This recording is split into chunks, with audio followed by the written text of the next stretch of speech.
I know there's a lot of people who are like me.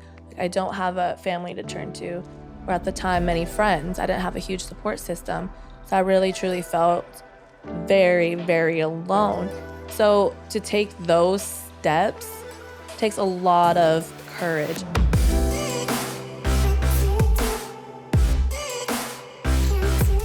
You mentioned you've experienced depression, which does sometimes include feeling sad, but how did depression manifest in your life? Like, what made you feel like this is the word I'm going to use to describe how I'm feeling to other people? For somebody listening to this conversation, that might be feeling depressed themselves, but they don't have the words to articulate that yet. What would you clue them into? 100%. How do you know that you're depressed? For me, I was very, very angry. The moment I woke up, I just filled with so much rage. And it'd be to the point where I just want to cry. That's how angry I was. And obviously, you're being suicidal. I don't want to live. That's not normal. I just want to end my life. And you're sitting there, have a pros and cons list, trying to think out okay, why should I not do it? That's not normal. And just constantly feeling worthless, not feeling like you deserve to live. These I knew were not normal. I felt that way as a young child. It started with the anger. That's why I can tell you it started with anger. And that's insight, because if you ask a therapist, how does depression manifest in youth, in small children? And anger is actually something that someone needs to assess for. Temper tantrums, this really dysregulated way of being. If you're waking up really pissed off every day, that's not normal. Yeah, and I definitely encourage parents, because I see it a lot. If a child does act out, all children act out, but if it's a constant pattern and you're punishing them, I think that's the worst. I'm no, take a moment, listen to your child, try to have a conversation and understand why are they feeling this way. And you'd probably learn a lot about your child and realize punishing them, sending them to the room, making it worse essentially is not the way to go, but getting help. And it's probably the parent needs help too. It's a partnership between the child and the parent. Yeah. Some education around just emotions, how they creep up, what they look like in kids. I mean, small kids especially, their primary language is not English or whatever language it is where they're growing up. It's play. They understand the world through how they play, how they engage in a very active way outside of just verbal communication. Mm-hmm. So yes, paying attention to kids' mood. So you paying attention to your own mood and recognizing something's not normal. Yeah, and if my mom was more aware and more educated about something like that, I probably wouldn't have grew up the way I did in certain ways. Yeah, and plenty of parents, they mean well. They really tried their best. It speaks to the importance of education around emotional intelligence and maybe incorporating a little bit more into standard curriculums at school, how to just tune into your feelings, how your feelings affect your everyday life. Mm-hmm. I imagine many of us could have benefited if our moms were a little bit more aware about all this stuff. 100%. Yeah. I don't mean to laugh, but some people are really are clueless, I should say. And I really think it's very helpful to start with children or even teenagers. I think that's really where it begins, because that's where you start to become programmed to be a certain way. And you're going to move out of your parents' house and you're going to live your life, but yet you're still acting a certain way. And you don't even realize it's coming from your childhood. You just think you're some adult with an anger problem, or you're just super depressed. You don't even know why. And that will carry on with you if you don't recognize that you have a mental health problem. And therapy helped you in those ways of recognition and, connecting the dots between what happens in childhood and how you're relating to other people now. Mm-hmm. Thank you, Ashley, for opening up so much and sharing about your journey.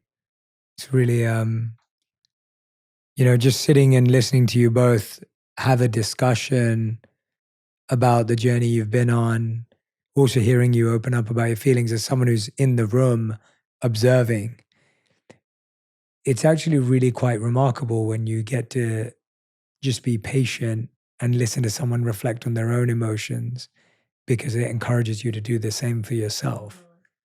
And so I know that, to the hundreds of thousands of people, millions of people that will listen to this afterwards, I'm hoping that everyone who's listening and watching is also thinking about the questions that Hesu is asking, thinking about the ideas that you're mentioning, and are gaining that self-awareness and that regulation of their emotions and the understanding of themselves.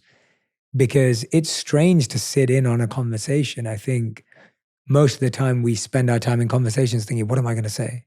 Yeah. Oh, what should I say back to that person? And obviously, as we see with Hesu, what she's doing is she's trying not to project her own feelings so that she can truly listen to you. And then I've just been silent for the last nearly 45 minutes. And that's actually a really powerful practice, true, because now you're not sitting there thinking, what should I say? Or how do I sound? Or, oh, I can relate or not relate, or judging, but I can just observe. And so I think this has been a really powerful practice, even for me, to just sit and listen and sit and hear. I think it's just been a healthy conversation to have a discussion about, the benefits you've seen and the growth you've seen. And I think that's a great starting point for this series in just understanding the benefits of therapy, and someone who's, committed to 2 years, right? Yeah. Someone who's committed to 2 years of therapy and the benefits they've seen. So I'm very happy with the fact that everyone who's been listening and watching has had the opportunity to sit in on a conversation with a therapist and see where some of the questioning can go. And also to sit with someone who has done therapy, who is able to articulate and explain their experiences, clearly and concisely. I know there's a lot of people who are like me. Like, I don't have a family to turn to, or at the time, many friends. I didn't have a huge support system. So I really, truly felt very, very alone. So to take those steps, it takes a lot of courage. And I hope people listening really take away, like, even though I am alone, like I don't have that support system, there's still hope for me. Like, I'm still worthy.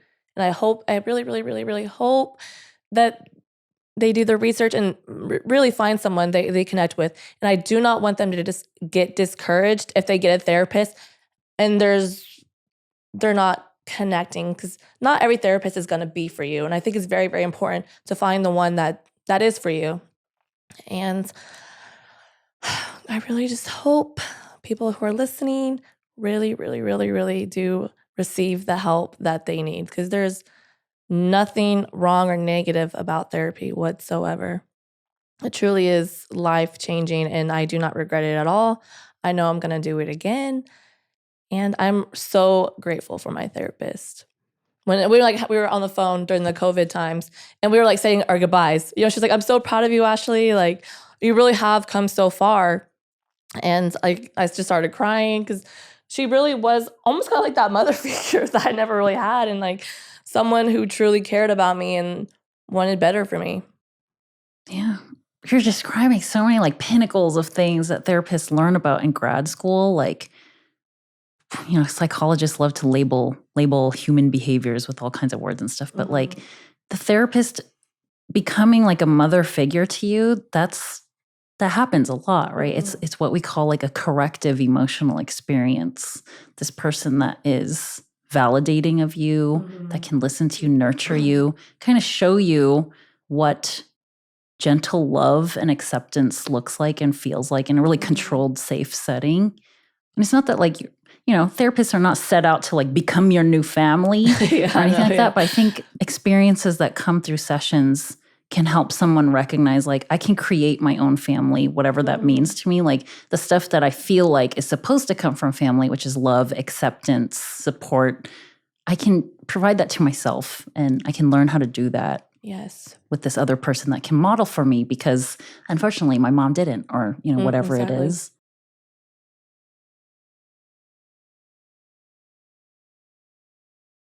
If you want even more videos just like this one, make sure you subscribe and click on the boxes over here. I'm also excited to let you know that you can now get my book, Think Like a Monk, from thinklikeamonkbook.com. Check below in the description to make sure you order today.